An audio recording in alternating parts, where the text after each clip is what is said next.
What if our species' tale was not only one of victory, but also of a shadow struggle against another type of human, just as intelligent and resourceful, but doomed to extinction?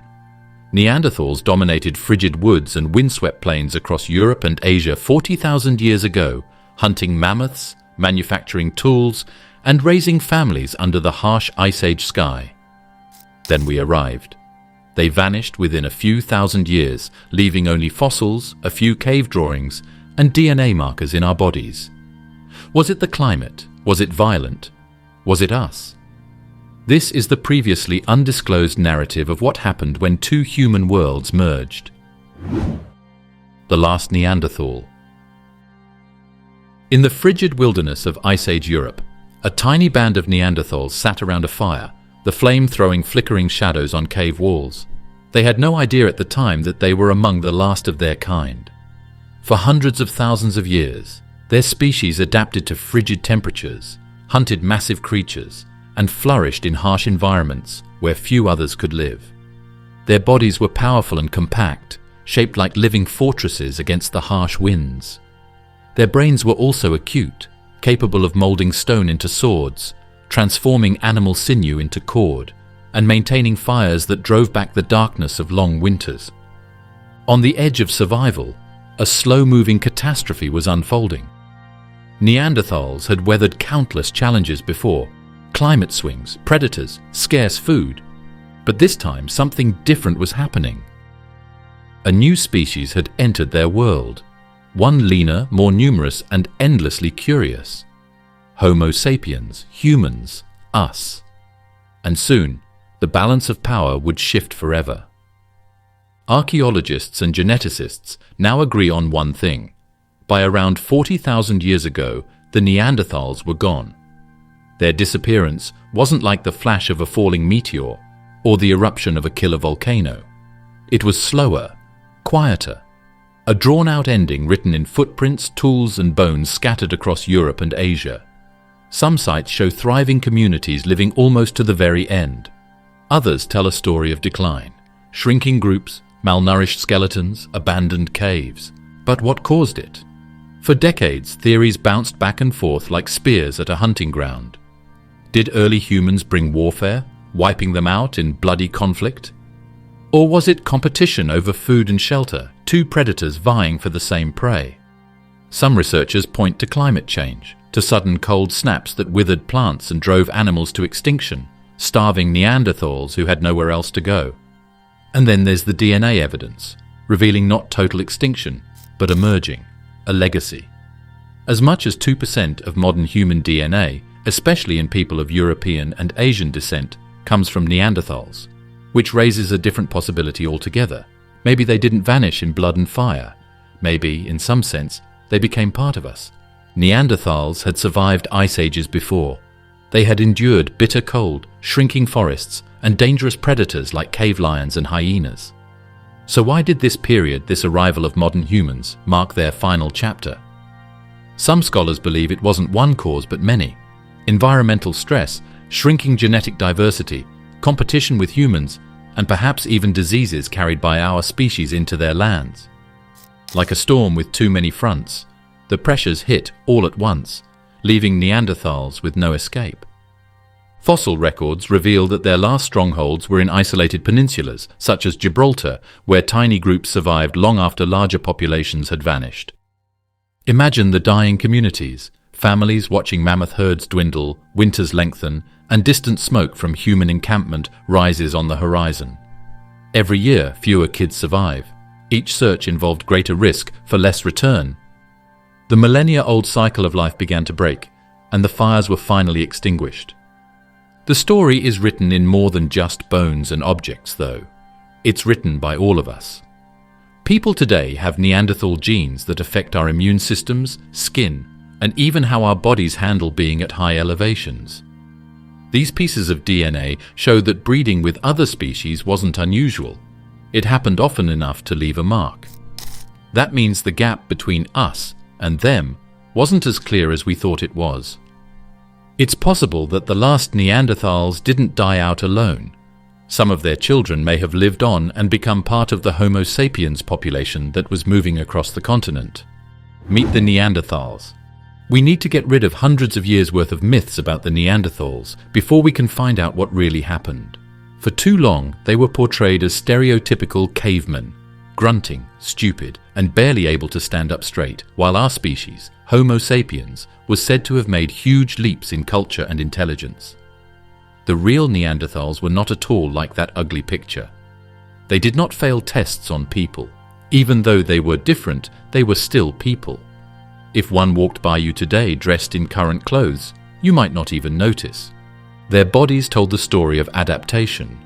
Shorter and stockier than us, with wide rib cages and powerful limbs, Neanderthals were built for cold climates where conserving heat was a matter of survival. They carried heavy tools, hunted massive animals, and weathered brutal winters that would have crushed less prepared species. Their skulls were distinct, with heavy brows and large noses, likely evolved to warm frigid air before it reached their lungs. These weren't signs of primitiveness.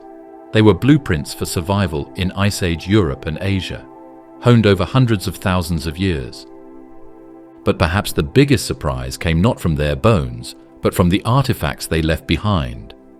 Archaeologists now know that Neanderthals made tools as sophisticated as early modern humans. They shaped stone into spear points, scrapers, and knives, with skill that rivaled any contemporary group. In some sites, they even created tools from bone and used adhesives like birch tar to fix spearheads onto wooden shafts, a level of chemical know-how once thought beyond them. These were not mindless brutes swinging clubs. These were craftspeople, engineers of survival. And then there are signs of culture. Researchers have been arguing for years about whether or not Neanderthals had symbolic thought, or the ability to make meaning beyond just surviving. Then something amazing was found: caves in Spain, with drawings made of red and black pigments that were made over 60,000 years ago, long before modern people came to Europe. Based on dating methods, it's very likely that these drawings were made by Neanderthals. If that's the case, then our dead relatives were the first artists on the continent. Burial sites offer a new depth to this scene. Skeletons found in places like La Chapelle-aux-Saints in France show signs of being buried on purpose, rather than just falling there by chance. There was even a circle of horns around the grave of one Neanderthal child, as if death had some kind of ceremony or meaning. Did they believe in God? Did they tell stories, believe in ghosts, or have a sense of the afterlife? There's no way to know for sure, but the signs point to a people that are much more complicated than the stereotypes of the past. Their diets reveal flexibility too. Isotopic analysis of Neanderthal bones shows they were top-level predators, consuming plenty of meat from mammoths, woolly rhinoceroses, and reindeer. Yet other evidence, charred plant remains in hearths, microscopic traces of starch on tools, shows they also gathered and cooked plants. In some caves, scientists even found traces of medicinal herbs, suggesting they understood the healing properties of certain plants. This was a species that knew its world intimately, that adapted strategies to survive in an environment where one bad winter could mean extinction. And let's not forget social life. Skeletal remains reveal Neanderthals cared for injured or elderly members of their groups. Some individuals lived years with crippling injuries that would have prevented them from hunting or gathering. That means others must have fed and protected them, evidence of compassion and cooperation. They weren't just surviving as individuals, they were surviving as communities. That being said, why did people think of Neanderthals as stupid, doomed cavemen for so long? Maybe because we wanted the story of how humans are better to be easy, so that it would feel like we would always be able to survive. But that story falls apart the more we look at it. Neanderthals were not bad copies of humans. They were a different kind of person, who did a great job of fitting in with their surroundings. The arrival of Homo sapiens. 70,000 years ago, a long time before the last Neanderthal died out, our species started a trip that would change the world forever. Homo sapiens left Africa in small groups and started to move into new areas, such as deserts, woods, river valleys, and mountains. At first they walked slowly, tracking groups of animals, looking for water, and getting used to weather conditions they were not used to. But as time went on, the movement picked up speed and people moved to the Middle East, Europe, and Asia. Archaeological sites trace this march like footprints across time. In the Levant, modern-day Israel, Lebanon, Syria, early Homo sapiens and Neanderthals even lived side by side for thousands of years. Their stone tools show up in the same caves, but in different layers, sometimes overlapping, as if two worlds brushed against each other but hadn't yet fully collided. For a while, the balance held. Neanderthals dominated the colder north. Humans stuck closer to the warmer south. But the clock was already ticking. What made our species so restless? Part of the answer lies in adaptability. Homo sapiens had lighter, more slender bodies compared to the Neanderthals' heavy frames. This difference wasn't just physical, it was ecological. We could cover long distances more efficiently, needing less food per mile traveled. Our tools too were evolving toward flexibility, blades that could be reshaped, bone needles for sewing clothing, fish hooks for exploiting rivers and coasts. Each innovation unlocked new environments: forests, grasslands, tundra. The mind came next. There was something about our species that made us want to try new things and push the limits. Mammoth ivory was used to make ornaments, beads, and figures that date back to the time when people first left Africa. These things make you think of identity, position, and maybe even faith as symbols.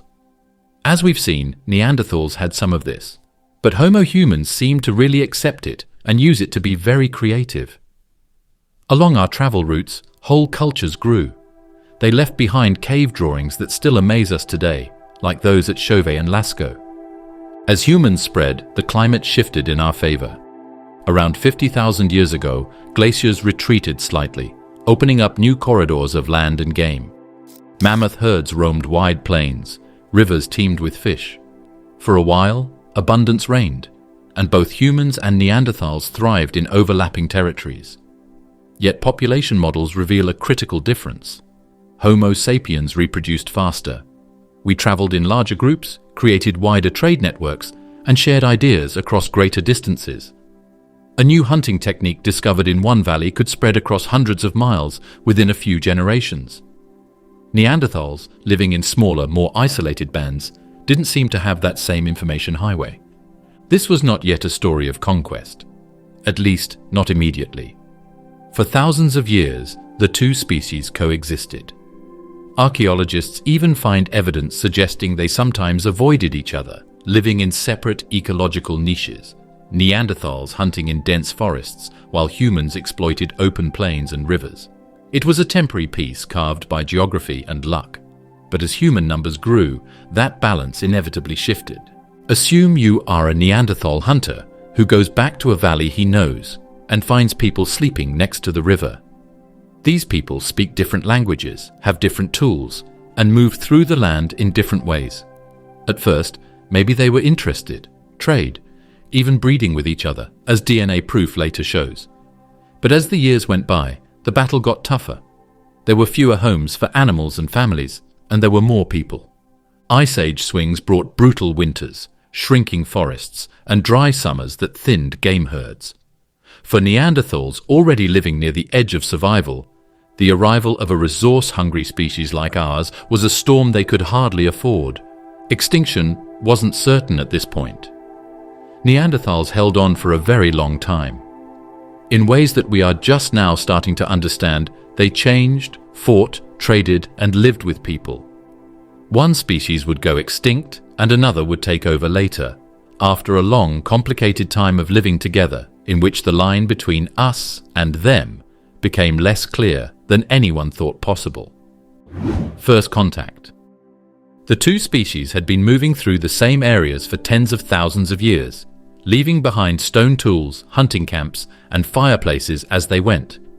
However, Homo humans and Neanderthals finally met in person somewhere in Europe during the Ice Age. Not as vague shapes seen across hills or faraway neighbors, but as real people living on the same piece of land. Archaeological clues hint at these encounters in fragments: a layer of Neanderthal tools buried beneath one of human-made ornaments, a hearth where distinct technologies appear side by side. The sudden arrival of blade-making techniques in areas previously dominated by Neanderthal stone points. Each clue whispers the same story, that the two species weren't isolated worlds forever divided. They met. They traded space, ideas, and perhaps far more than that. But what did they see in each other? Imagine the moment. A group of Neanderthal hunters, broad-shouldered, fur-clad, their faces weathered by bitter winters, watching slim, long-limbed strangers approach across a frozen riverbank. The humans carried tools carved from bone as well as stone, wore beads strung from shells, and painted designs on their skins. Did the Neanderthals see rivals, potential allies? Something uncanny, perhaps unsettlingly familiar. The genetic evidence says at least some of these meetings ended not in violence, but in intimacy. Around 2% of the DNA in modern humans of non-African descent comes from Neanderthals, proof of interbreeding between the two species. This wasn't a single event. It happened repeatedly across thousands of years in multiple regions, from the Middle East to Europe. Some of those unions left genetic legacies still shaping us today, influencing traits from immune responses to hair texture. But the peaceful exchange wasn't the only part of the story. Under the surface, there was competition, like dogs circling the same group of animals they wanted to eat. Neanderthals lived in parts of Europe and Asia for more than 300,000 years, building their homes around the travel routes of mammoths and hunting grounds that changed with the seasons. When humans came later, they brought more people and new tools, like spears that could fly farther and networks that could connect more places. Slowly but surely, the strangers spread out, taking over land, water, and animals that the Neanderthals used to depend on. Even so, there are also signs of taking from other cultures. At some Neanderthal sites, you can see tools or decorations that look like they were made by Homo humans.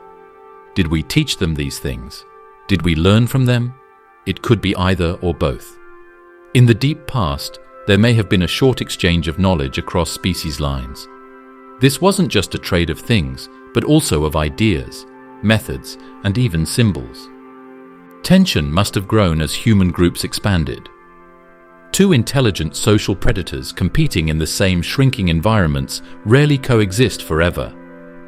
Every river valley could only support so many families. Every herd of reindeer, every cave with a dry floor and nearby water source became a contested resource when winters lengthened and summers grew lean. Some researchers picture this period as one of uneasy peace punctuated by conflict. Raids, ambushes, skirmishes over territory. Others argue that direct violence wasn't necessary. Sheer numbers might have done the job.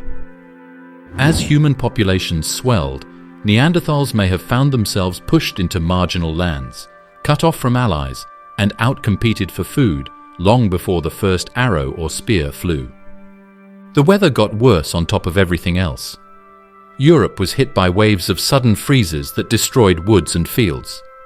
Both groups were under more and more stress as animals moved or went hungry.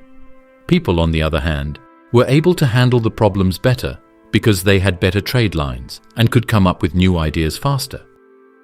Neanderthals may have had a hard time adapting when things went wrong because they lived in small, spread-out groups. Climate chaos. If there was one thing that no species could negotiate, fight, or get around, it was the climate. It wasn't important during the Ice Age that people had stone tools, spear points, or small glowing fires in caves where they gathered together in the dark.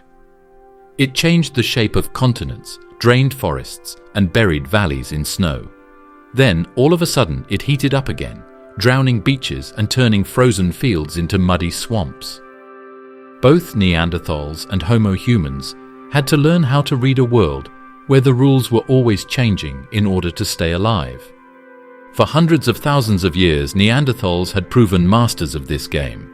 They had survived the brutal cold of glacial peaks and the soggy chaos of warming periods when rivers overflowed and forests shifted northward. Their bodies were Ice Age machines. Short limbs to conserve heat, barrel chests to protect vital organs from freezing, metabolisms tuned for high-protein diets from mammoth and reindeer meat. They didn't just endure the cold, they were shaped by it, molded by generations who learned every trick to survive when temperatures plunged and game vanished for weeks. But then the climate began swinging faster. Around 44,000 years ago, Europe was hit by sudden cold snaps known as Heinrich events, violent plunges into freezing conditions followed by abrupt warm spells. Forests died back, prey herds migrated unpredictably, rivers turned to ice, and storms blasted the continent with hurricane-force winds carrying sheets of snow. Even the hardiest Neanderthal hunters, veterans of 1,000 winters, faced conditions they had never seen before. In some layers of cave sites, archaeologists find evidence of repeated abandonment. Fires left cold, tools scattered, hunting camps deserted for years. It's as if families packed up and left when the weather turned, chasing shrinking resources across a continent that no longer played by the old rules. And when they returned, if they returned, the land wasn't the same. Herds had moved, rivers had changed course.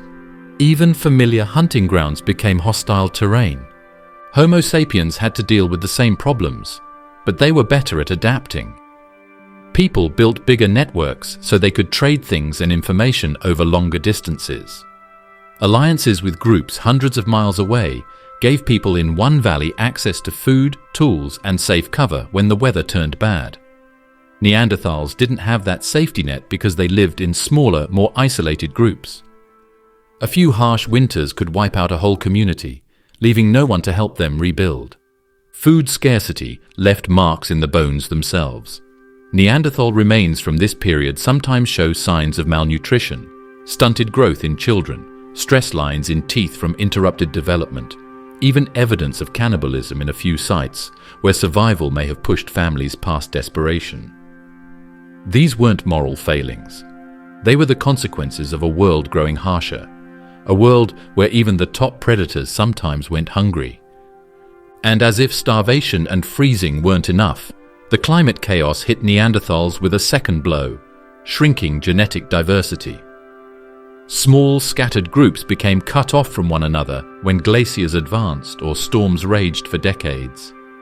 Inbreeding left traces in their DNA, weakening resilience to disease and lowering fertility over generations. Population models suggest some Neanderthal groups may have numbered only a few dozen individuals at times. One bad winter, one epidemic, one conflict with encroaching humans, and an entire community could vanish forever. Meanwhile, humans multiplied.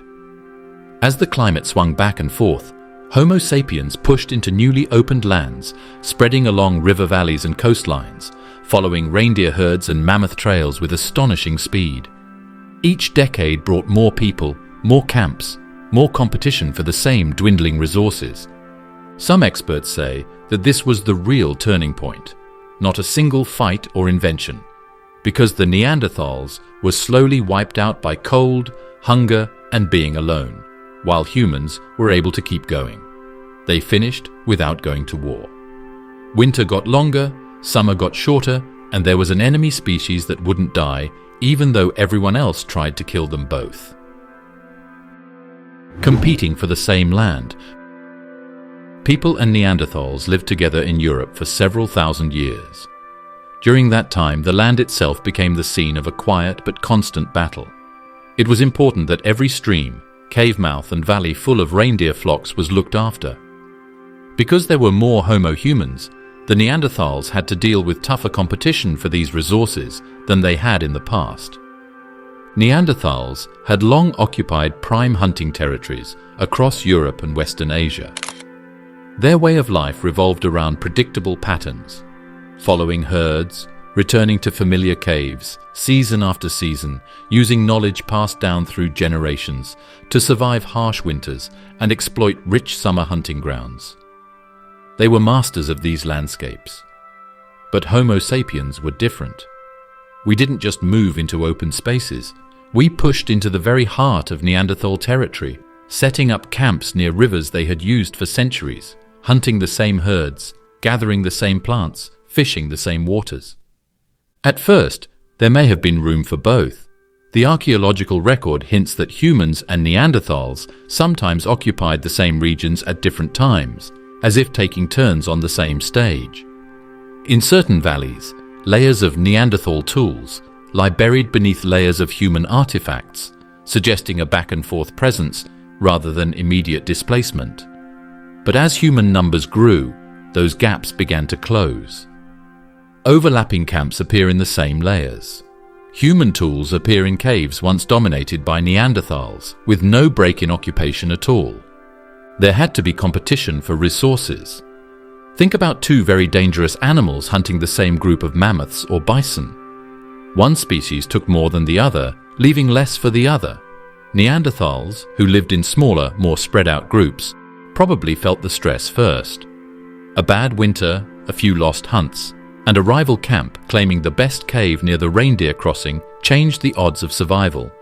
Humans also brought something new to the contest: speed.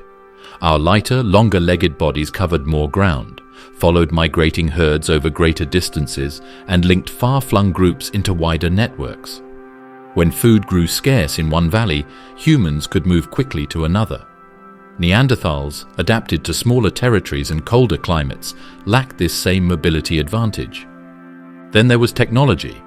Human hunters wielded throwing spears and, eventually, atlatls, spear throwers that increased range and killing power. Neanderthal weapons, while effective at close quarters, didn't offer the same reach. In open landscapes where herds roamed far and fast, that difference meant more meat for humans, less for Neanderthals.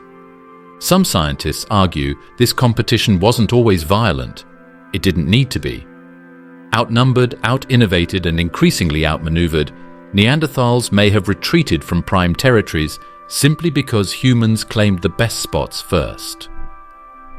As decades passed, Neanderthals were pushed into smaller pockets of land, rockier slopes, harsher climates, areas with fewer resources, while humans expanded into the fertile valleys and river corridors that once sustained both species. The ancient record gives us enticing hints: bones that may have been hurt by weapons, burned campsites that suggest raids, and objects that were left all over the place, as if families had to leave quickly. Were these signs of a real fight, or just the chaos of a world that was changing? We might never know for sure. But when two smart species fight over the same limited resources, living together peacefully doesn't last long.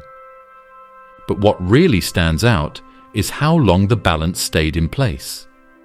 Neanderthals lived for thousands of years, even though the number of humans increased. They changed to live in places that people hadn't fully taken yet, like forests, mountains, and the coast. It looks like some groups have even copied human innovations, like ornaments, colors, and new types of tools. This shows that there is competition, but also touch and maybe even learning between species. The intelligence factor. The story of the extinction of the Neanderthals was often summed up in one easy claim: we were better, so we won. But you can't just measure ability like you can measure height or weight. It's more complicated than that. Scientists are learning more and more about it, and the old stereotype of dull Neanderthals versus brilliant humans doesn't seem to hold true. Neanderthals weren't unintelligent. Their toolkits prove it. They used the Levallois technique, shaping stone cores into sharp, predictable flakes that could be turned into knives or spear points with remarkable precision. They knew how to make fire, build shelters, hunt in coordinated groups, and care for their wounded. Some sites even show evidence of them collecting pigments, perhaps for body decoration or art, hinting at symbolic thinking once believed unique to Homo sapiens. But something shifted when Homo sapiens arrived. Our species seemed wired for innovation at a pace Neanderthals never matched. Shortly after humans spread into Europe and Asia, we see a surge in new technologies. Blade tools replacing heavier points, bone needles for sewing tailored clothing, fishing gear to exploit rivers and coasts, ornaments and figurines suggesting culture spreading far beyond survival needs. The archaeological record almost feels like someone hit fast forward on human creativity. Language might have been part of the difference. Neanderthals had the physical capacity for speech, The same FOXP2 gene linked to language exists in their DNA, but whether they used complex symbolic language like us remains debated. If humans had richer vocabularies, capable of sharing detailed instructions, stories, or abstract ideas, that alone could have given us a survival edge. Picture one group telling the next about a new hunting trick or a safe valley dozens of miles away. For Neanderthals, living in smaller, isolated bands, ideas may have spread slowly, if at all. There was also the role of social networks. People who lived in human camps were not just families, they were part of larger groups that traded things over long distances. Over 100 miles uphill, shells from the Mediterranean coast can be found, and colors from one valley can be found in decorations from far away. These networks were like the first information superhighways. They quickly spread new ideas before disasters like droughts or hard winters happened. Neanderthals didn't have many links outside of their small groups, so when things went wrong, they didn't have that safety net. Even art tells this story. Neanderthals painted caves, yes, but Homo sapiens covered walls with sprawling, detailed scenes. Bison thundering across plains, hunters with bows, even abstract symbols whose meanings remain mysterious. Some scientists argue this explosion of imagery reflects more than creativity. It shows imagination, the ability to plan hunts, teach skills, and perhaps even build shared myths that bound communities together. It's possible that planning made all the difference. Neanderthals used thrusting spears to kill. These were strong but dangerous tools that required them to get close to their prey. People made bullets, which are better, longer-range weapons that let smaller groups kill big animals with fewer risks. That big step forward in technology makes me think of forward-thinking strategies that would cut down on accidents, feed more people, and give people time to come up with new ideas, instead of always struggling to stay alive. Weapons and warfare. There will be conflict when two top predators want the same area, the same groups, and the same shelters. It's not a matter of if, but when. Humans and Neanderthals hunted together across Europe during the Ice Age for many generations. But as the number of people increased and resources decreased, historians think that some meetings did not end in trade or interbreeding, but in fighting. The evidence is scattered, like whispers from the past. A Neanderthal skull from Saint-Césaire in France bears a deep wound, possibly from a spear or club.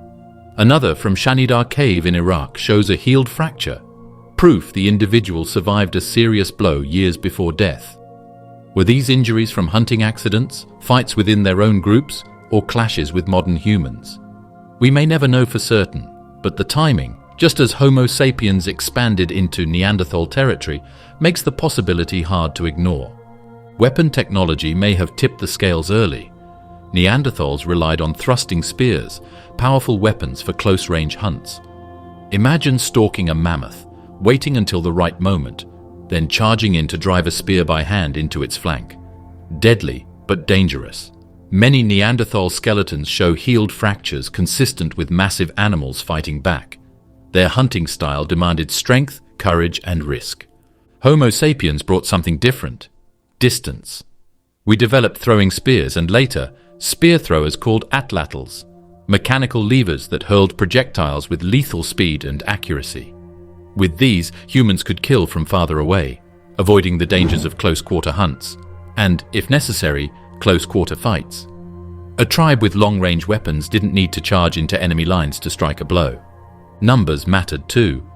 Population models suggest humans often outnumbered Neanderthals 3-1 in overlapping territories. In any conflict, more fighters with faster weapons and wider alliances carried the advantage. Even small raids could have devastating effects on isolated Neanderthal groups already weakened by harsh winters or shrinking food supplies. Yet warfare in this era wasn't like later human battles with armies and fortifications. It was personal, small-scale, likely fought with ambushes and raids rather than open combat. A skirmish over a reindeer herd here, a surprise attack on a cave settlement there, encounters that left behind few traces except broken bones and abandoned campsites. But over centuries, the effects would add up. A few deaths in a small Neanderthal band could mean fewer hunters, fewer protectors, fewer children surviving the next winter. Psychology played a role too. Humans may have fought differently because we thought differently. Long-distance planning, coordination between distant groups, and perhaps even symbolic motivations, revenge, territory, dominance, could have shaped conflicts beyond mere survival needs. Neanderthals, with smaller social networks, may have lacked the numbers and organization to counter escalating human pressure once violence began.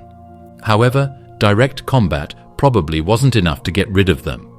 If people had killed off all the Neanderthals in a wave, we would expect to find more group graves and other clear signs of killing. Instead, we see things happening more slowly. Shared areas are shrinking century by century, and Neanderthal refuges are getting smaller. Their numbers are dwindling like echoes in the Ice Age winds. Interbreeding or invasion. For a long time, the story of the Neanderthals ended in bloodshed and extinction, with one species killing off another in a brutal fight to stay alive. However, modern science has opened up a very different possibility. What if their influence didn't go away at all? What if we carry it with us? When scientists first sequenced the Neanderthal genome in 2010, the results shocked the world. People of European and Asian ancestry carry, on average, between 1 and 2% Neanderthal DNA. That may sound small, but it means interbreeding wasn't a one-time event. It happened repeatedly across thousands of years in multiple places: the Middle East, Europe, even parts of Asia where Neanderthal populations lingered longest. These weren't fleeting encounters either. Some genetic sequences appear in regions linked to skin pigmentation, hair type, immune system responses, and metabolism. In other words, Neanderthals didn't just vanish. They left pieces of themselves stitched into the human story, shaping traits that helped our species adapt to colder, harsher climates. Even today, certain Neanderthal genes influence how our bodies respond to pathogens, altitude, and sunlight. But this brings up some tough questions. Were these unions agreed upon voluntarily or against their will? Love stories between species, or encounters that help people stay alive during famine and migration? There are no clear answers in the archaeological record. There are no letters or notebooks that have been saved. All that we have are bones and DNA pieces that tell us that children were born, lived, and passed on those genes for generations. Some scientists argue interbreeding might have been rare but impactful. With Neanderthals living in small, isolated groups, even a few mixed families could spread human genes rapidly through dwindling populations, or vice versa. Others suggest it was common wherever the two species overlapped, blurring cultural and biological boundaries far more than we once believed. The legacy goes beyond Europe too. Another branch of archaic humans, the Denisovans, close relatives of Neanderthals, contributed DNA to modern populations in Asia and Oceania. Traits helping Tibetans survive at extreme altitudes trace back to these mysterious cousins. It wasn't just a human versus Neanderthal world, it was a braided river of species meeting, mixing, and sometimes replacing each other as climates shifted and territories changed. But if humans and Neanderthals interbred, why did one species disappear while the other expanded across the globe? Some theories suggest hybrid children might have tilted survival odds toward Homo sapiens, spreading human cultural traits into Neanderthal groups rather than the other way around. Others point to sheer numbers. Even with interbreeding, shrinking Neanderthal populations simply couldn't compete against booming human ones. Additionally, there is a scary chance that culture integration took the place of complete extinction. As humans spread, Neanderthal bands may have married into bigger human groups or formed alliances. Over time, these separate communities slowly broke up until only genes and no longer cultures were left. 1,000 years of merging identities would be better than a fight ending. Eventually, there would be no Neanderthals left, just people with blood traces of them. The role of disease. When two species meet again after being apart for a long time, they don't just trade DNA, tools, or land. They deal in bacteria. Viruses, germs, and parasites are all the unnoticed guests that come along with every breath, touch, and drink around a campfire. And this exchange of microbes may have been very bad for Neanderthals. Modern humans leaving Africa carried pathogens shaped by millennia of living in warm tropical environments teeming with disease. Neanderthals, isolated in Ice Age Europe for hundreds of thousands of years, had immune systems tuned to a very different world: cold climates with fewer parasites, smaller populations, and less exposure to diverse pathogens. When the two species finally met, their bodies were like fortresses built for the wrong enemy. Think of what happened centuries later when European colonists reached the Americas. Smallpox, measles, and influenza swept through indigenous populations, killing millions who had no prior exposure to these diseases. The conquerors often didn't even know they carried the microbes. The epidemic spread faster than armies. Some historians argue the same kind of biological shock may have unfolded tens of thousands of years earlier when Homo sapiens and Neanderthals crossed paths. Genetic evidence hints at this possibility.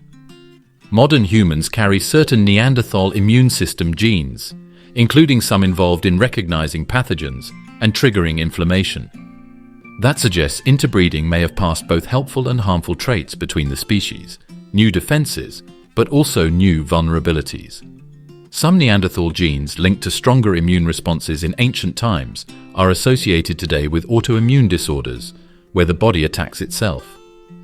It's as if our genetic inheritance still carries echoes of that microbial arms race. Neanderthals were less able to handle rapid diseases when their groups were small and spread out. A virus that was brought in by a single group of people could spread through a remote valley and affect whole families before it ran out of hosts. Communities that don't have many people could fall apart even if only a few people died. This is because there would be fewer hunts, children, and chances to rebuild before the next hard winter. Humans, by contrast, had wider social networks. A deadly outbreak might kill many in one group, but trade connections and migration routes brought reinforcements, new mates, new alliances. Population size acted like a shield. No single epidemic could wipe out the entire species. Neanderthals lacked that buffer. For them, disease might have been a disaster without recovery. Time can also be seen in the layers of archaeology. Some Neanderthal areas disappear from history soon after humans arrive, as if a quick, unknown force killed off people who were already weak from hunger and cold. There are no mass graves that directly link to pandemics, but old diseases that scar the bones, like TB and leprosy, don't leave clear skeletal proof very often. Most of them kill soft tissues and leave behind nothing but quiet. And diseases wouldn't have moved just one way. Neanderthals likely carried their own pathogens into human groups, triggering outbreaks among Homo sapiens unused to Ice Age microbes. Both species may have suffered waves of illness after first contact, with humans surviving because sheer numbers and mobility let them outlast what Neanderthals could not. This biological warfare of chance, not malice, may have weakened Neanderthals at the worst possible moment, when competition for land, food, and shelter was already reaching its peak. A population reduced by even 10 or 20% from disease would have struggled to defend territory or endure harsh winters, leaving them vulnerable to every other pressure closing in around them. Starvation and resource collapse. There was less and less land for all species to live on long before the last Neanderthal family went extinct. During the Ice Age, Europe was always a land of plenty and poverty. In good years, groups of mammoths and reindeer would thunder across the fields, but they would disappear when the winters got too harsh, or the summers became dry and scarce. Neanderthals lived through these cycles for hundreds of thousands of years. They knew where the herds went, which valleys were safe, and which rivers froze late and thawed early. But when climate chaos struck in sudden violent pulses around 40,000 years ago, the old patterns broke. Grasslands withered under advancing glaciers, forests died back, and once reliable migration routes collapsed. Herds wandered unpredictably or disappeared entirely from regions they had roamed for generations. Even plants, nuts, berries, edible roots failed when seasons flipped wildly between freezing and thawing. For Neanderthals, whose lives revolved around hunting large game, this was catastrophic. They were expert hunters, but experts at a world that was vanishing beneath their feet. Archaeological sites from the final centuries of Neanderthal existence show fewer remains of big animals like mammoths and more evidence of desperate diets. Rabbits, birds, even shellfish scavenged along coastlines. These weren't signs of innovation, they were signs of survival at the edge of starvation. Homo sapiens tracked the same shrinking herds, fished the same rivers, and gathered the same plants, even though their numbers were growing and their trade networks were getting bigger. More people meant more hungry people and more hunters after the same helpless game. Every dead animal that one species took was a dead animal that the other species didn't get, even if fights didn't always get violent. Neanderthal populations were small to begin with. Some models suggest only a few thousand across all of Europe at certain points. When food grew scarce, those numbers didn't offer much resilience. A single harsh winter could kill entire bands, leaving empty caves and abandoned hunting grounds for humans to claim when spring returned. Skeletal evidence shows the toll of this scarcity. Some Neanderthal bones carry Harris lines, faint marks on long bones signaling growth interruptions from childhood malnutrition. Teeth reveal similar stress bands, proof of famine years when young bodies stopped growing to conserve energy. These weren't isolated cases. They appear across multiple sites across centuries, painting a picture of a population repeatedly hammered by hunger. Humans, meanwhile, diversified. Where Neanderthals had relied heavily on big game, Homo sapiens expanded diets to include fish, waterfowl, plants, and small mammals. We invented new tools, nets, traps, fishing hooks, that pulled food from rivers and coasts Neanderthals hadn't fully exploited. In times of plenty, this didn't matter much. But when winters grew longer and herds thinned, dietary flexibility meant survival for one species and disaster for the other. And starvation creates more than empty stomachs. It creates cascading crises. Malnourished mothers give birth to weaker children. Illness spreads faster through underfed families. Injured hunters heal slower or not at all. In small groups already facing disease, climate swings, and competition, each hungry season pushed Neanderthals closer to the edge. Outnumbered and overrun. After the storms, famines, and diseases of the Ice Age were over, Neanderthals were not only having a hard time, they were going extinct. But it wasn't a quick, dramatic disappearance. Homo sapiens swept across the continent like a rising wave, and they couldn't stop the population tide that was washing over them. Neanderthals lived in small, scattered bands, maybe 20 to 50 individuals in each group, spread thin across Europe and Western Asia. Total population estimates vary, but even the most generous ones rarely climb above a few tens of thousands at their peak. In contrast, Homo sapiens entering Europe came in larger groups, reproduced faster, and built wider social networks that linked distant families into something approaching a continental web. Each human birth, each surviving child, tipped the scales further. Isolation worsened everything for Neanderthals.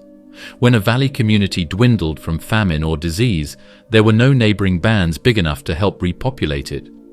Genetic studies show their diversity shrinking near the end, with signs of inbreeding in some of the last surviving groups. A few skeletons even carry DNA patterns, suggesting parents were closely related. Evidence of populations so small that finding unrelated mates became impossible. In evolutionary terms, this was a flashing red warning light. Low genetic diversity means weaker immunity, lower fertility, and fewer chances to adapt when environments shift. Meanwhile, humans didn't just multiply, they moved. When food ran out in one place, we migrated to another, carrying tools, trade goods, and ideas across astonishing distances. We left traces on Mediterranean coasts, deep river valleys, mountain passes, all places where Neanderthals once dominated, but now shared space with a species growing too fast to contain. Territorial overlap likely turned lethal at times. Even without open warfare, every new human camp meant fewer animals for Neanderthal hunters, fewer caves for shelter, fewer safe valleys for raising children. Small Neanderthal groups, already thinned by disease or starvation, probably couldn't defend prime hunting grounds against larger, faster-moving human bands armed with better long-range weapons. People didn't just compete in their own area either. Wider trade networks linked groups that lived hundreds of miles apart, letting us share resources and new ideas across areas where Neanderthal bands stayed separate. Within a generation, a new way of hunting that was found in one valley could reach human camps far away. Neanderthals, who were cut off by space and a lack of people, couldn't change that quickly. If each generation of humans added more children while each generation of Neanderthals lost families to famine, disease, or conflict, the population gap widened exponentially. Eventually, even without deliberate extermination, Neanderthals were simply outnumbered everywhere they lived. The trend is evident in archaeological timelines. About 45,000 years ago, Neanderthals lived in most of Europe. After 5,000 years, they were only able to stay alive in a few mountain areas and scattered safe havens like Gibraltar. In a few thousand years, they would be gone for good, leaving only stone tools, hearth ashes, and DNA snippets hidden in our cells. The rise of human culture. As the number of Neanderthals in Europe during the Ice Age decreased, another story began to play out. This story was not about absence, but about creation. While Neanderthal camps were going away around the same time, Homo sapiens were going through what many historians call the cultural explosion. Signs of human creation suddenly grew in ways that the world had never seen before in caves, slopes, and along the coast. Cave walls blossomed with images of bison, mammoths, and horses painted in ochre reds and charcoal blacks. Some scenes showed entire herds in motion, lines and curves suggesting speed, weight, life itself captured on stone. Others depicted abstract patterns, dots, spirals, handprints, symbols whose meanings remain a mystery even today. The earliest of these masterpieces, like those in Chauvet Cave in France, date back over 30,000 years, overlapping with the final centuries of Neanderthal existence. This was more than decoration. Art hinted at imagination, storytelling, maybe even spirituality. A painting of a successful hunt might teach younger hunters where to aim their spears. A handprint might mark identity, presence, a claim that we were here. Some researchers argue this explosion of symbolic thought gave Homo sapiens an advantage Neanderthals never matched. The ability to unite larger groups through shared beliefs, myths, and traditions rather than family ties alone. Music appeared too. Archaeologists have unearthed bone flutes dating back over 40,000 years, carved from bird wings and mammoth ivory. The first melodies echo from the deep past like whispers across time, suggesting that humans weren't just surviving winters, they were filling them with song. Trade networks expanded alongside art and music. Shell beads from the Mediterranean turn up hundreds of miles inland. Obsidian tools traveled across mountain ranges to places where no volcanic rock existed. These connections wove human groups into vast webs of exchange, spreading not only goods, but also ideas, technologies, and culture itself. Neanderthals left hints of symbolic behavior, pigments, possible ornaments, even burial sites, but nothing on the scale or speed of what Homo sapiens achieved in these same millennia. Our ancestors seemed driven to innovate relentlessly. Fishing gear, sewing needles for tailored clothing, rope for building shelters, storage pits for food.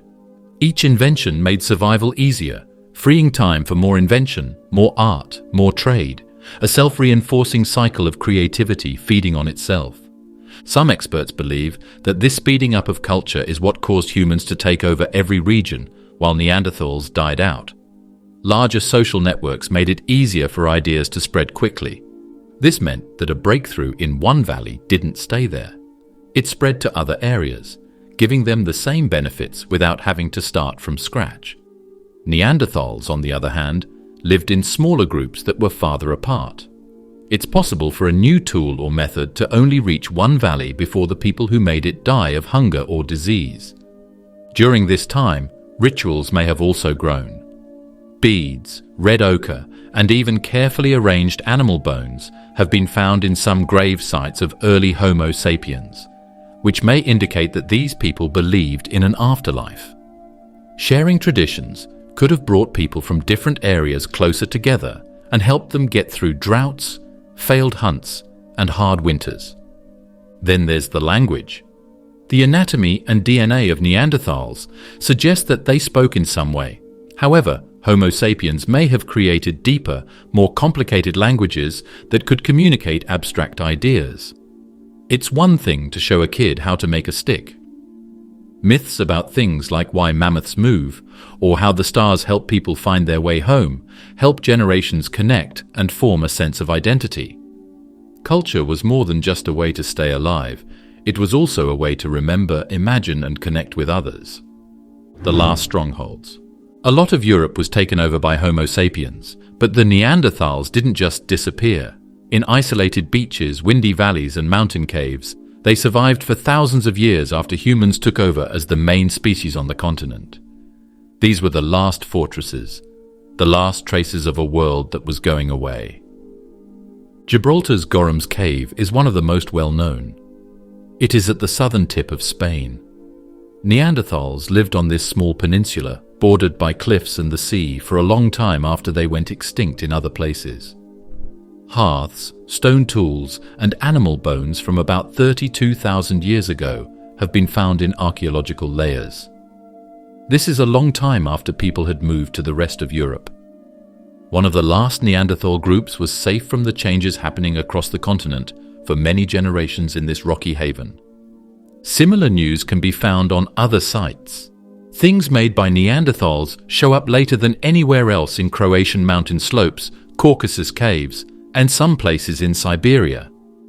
These groups of people weren't growing anymore. They were just scattered bands of maybe a few dozen people each, barely getting by as human camps got bigger and more connected across the lands around them. Climate shifts played a role here too. As Ice Age winters intensified, forests died back, rivers froze, and prey animals migrated unpredictably. Small, isolated groups could endure for a while in coastal refuges or sheltered valleys, but each year brought more challenges: fewer herds, colder winters, dwindling genetic diversity as the same families intermarried generation after generation. The archaeological records suggest declining health, shorter lifespans, signs of malnutrition, even skeletal evidence of inbreeding in some final populations. And always there were humans. By the time Neanderthals retreated to these strongholds, Homo sapiens occupied almost every fertile valley and river corridor across Europe and Western Asia. Human hunting parties ranged farther, traveled faster, and formed alliances spanning hundreds of miles. If Neanderthals ventured beyond their refuges, they risked running into larger, better armed human groups with more people, more children, and more resources behind them. Some scientists wonder whether the last Neanderthals even saw themselves as a distinct people anymore. As human populations expanded, interbreeding blurred the lines between species. The final Neanderthal enclaves might have faced not only isolation and famine, but also absorption, families joining larger human groups until no one remained who carried only Neanderthal blood. In that sense, the last Neanderthal may not have died at all, but lived on through descendants who no longer thought of themselves as anything but human. Archaeology, on the other hand, makes me feel alone. Researchers found cross-hatched lines, 6 deep cuts that were made on purpose, in Gorham's Cave. The lines were carved into the rock floor. These marks are from the time of the Neanderthals and don't seem to have a clear purpose. Were they works of art? A sign of territory? A religious act? No matter what they meant, they showed that people were still thinking about symbols, even though the world was closing in on them. The genetic legacy. In most cases, extinction means erasure. It is only fossils and objects that a species leaves behind when it goes extinct. There are no living things to tell the story of that species. That rule was broken by the Neanderthals, though. Yes, they are gone, but they are also here with us, in our DNA, like dim echoes of another world. When scientists sequenced the first Neanderthal genome in 2010, they made a discovery that rewrote human history. People of European, Asian, and indigenous American descent carry between 1 and 2% Neanderthal DNA. For populations in Africa, where Neanderthals never lived, the percentage is far lower. That means our ancestors didn't just encounter Neanderthals as rivals or neighbors. They formed families together, had children, and passed on genes that survive to this day. Some of those genes are surprisingly useful. Variants linked to stronger immune responses likely came from Neanderthals, helping early humans adapt to diseases in Ice Age Europe.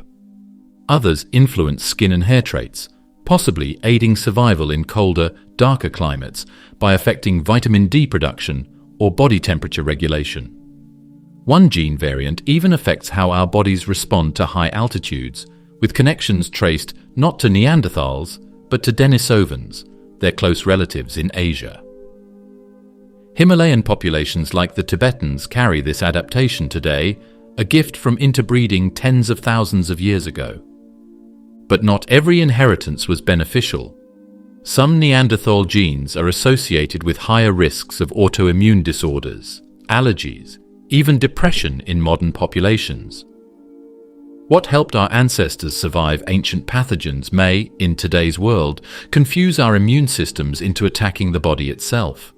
Evolution doesn't plan ahead, it only keeps what works in the moment, and some traits once useful on mammoth steppes now cause problems in cities and suburbs.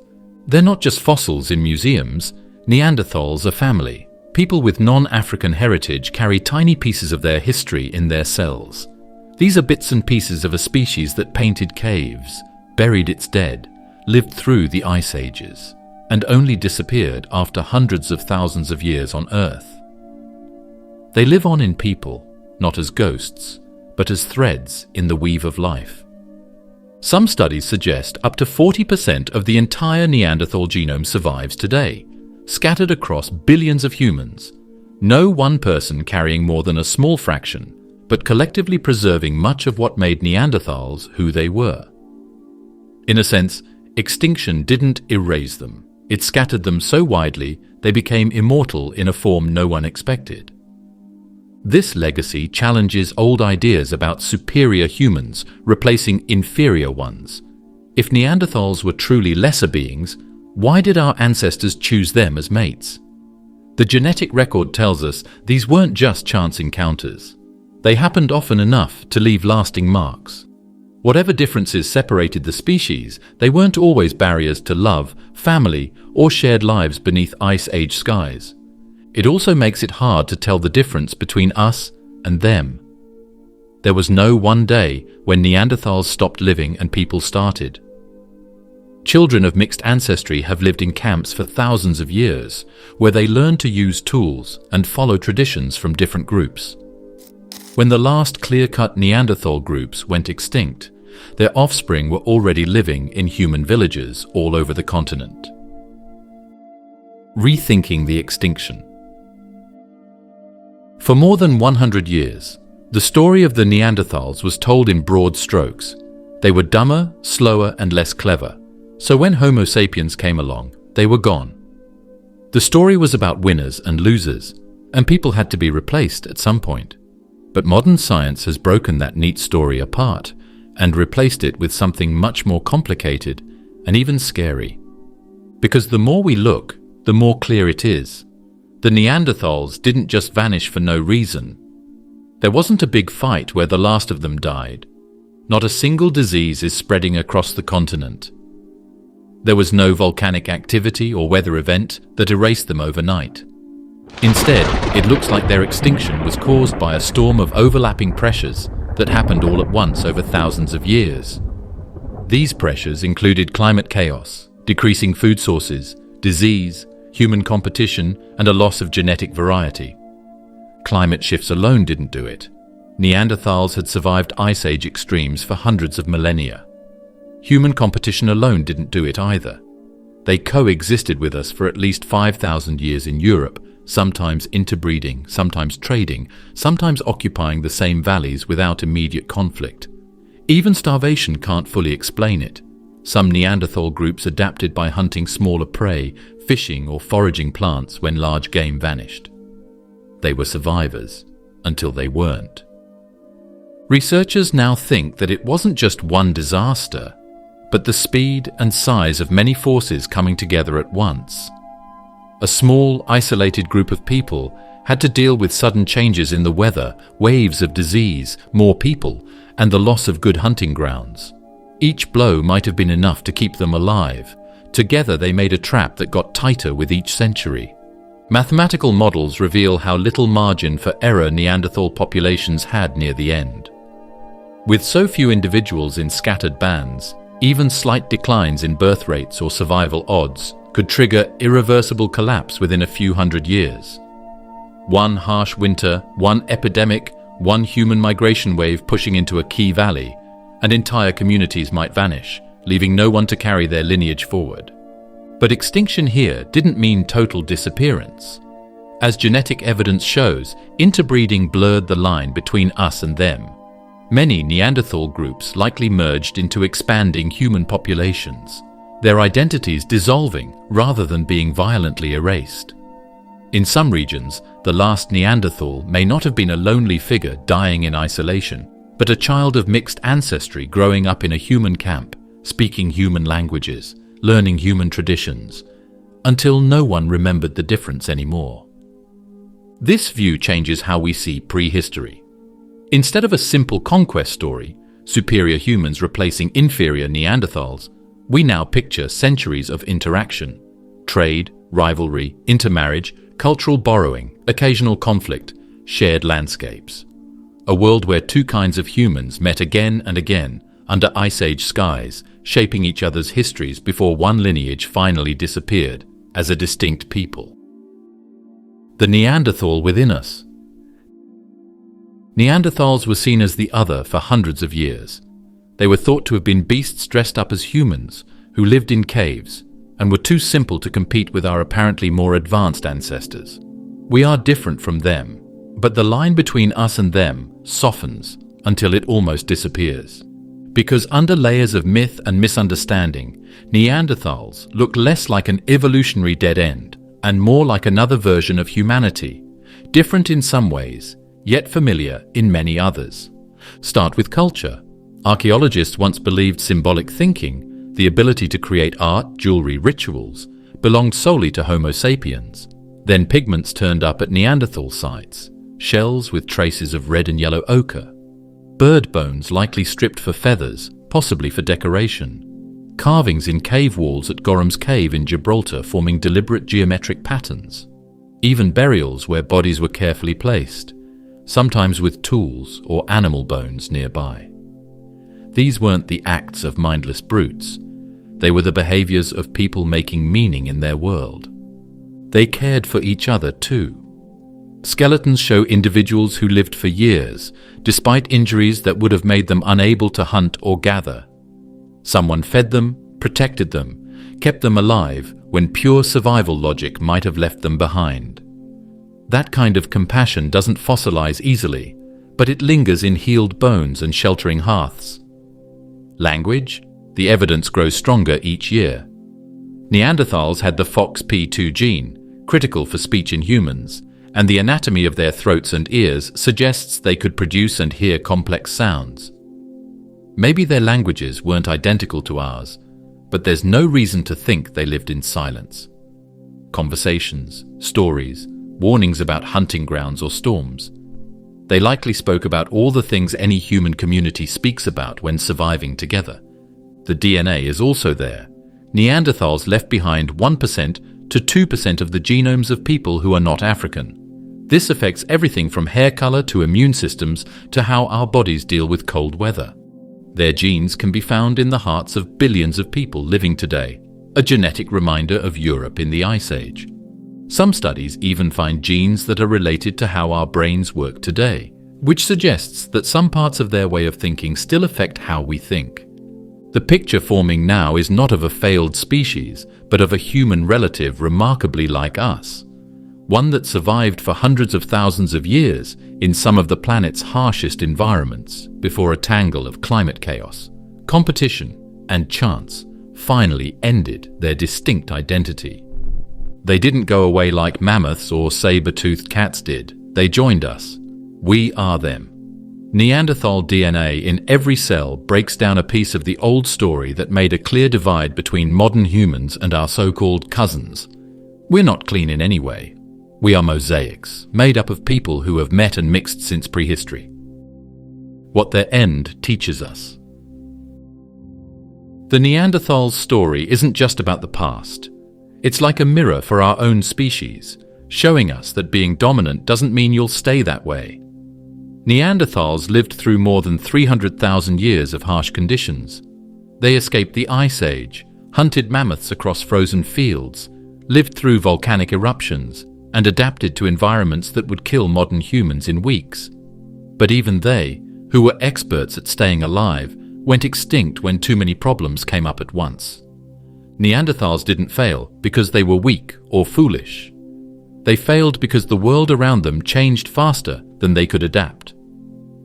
Climate chaos, shrinking food supplies, disease, competition with expanding human populations. All those pressures piled up until survival became impossible. Replace mammoth herds with global crops, ice age storms with rising seas, and the parallels to our own future feel uncomfortably close. But their story also shows how small populations become vulnerable in ways big ones don't. Neanderthals lived in scattered bands, often isolated by mountains, ice sheets, or sheer distance. When disease struck, or famine hit, or a rival group pushed into their hunting grounds, there were no reinforcements coming over the horizon. Modern humans, with larger numbers and wider networks, always had somewhere to retreat, someone to trade with, someone to help rebuild after disaster. That resilience came not just from technology, but from connection. The fact that Neanderthals didn't just disappear is also a lesson. They lived in Europe with Homo sapiens for thousands of years. They sometimes fought, sometimes interbred, and sometimes copied each other's tools or decorations.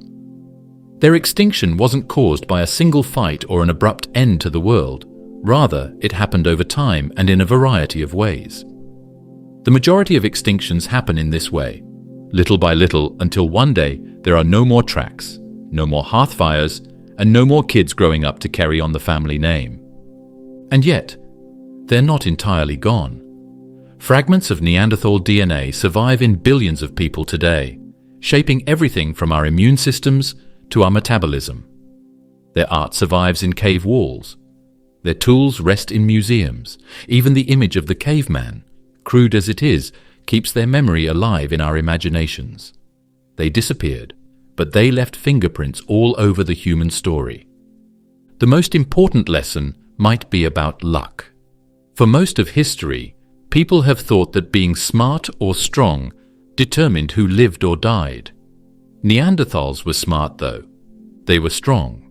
They changed for hundreds of thousands of years before we got there. Their extinction wasn't certain. It depended on a lot of factors.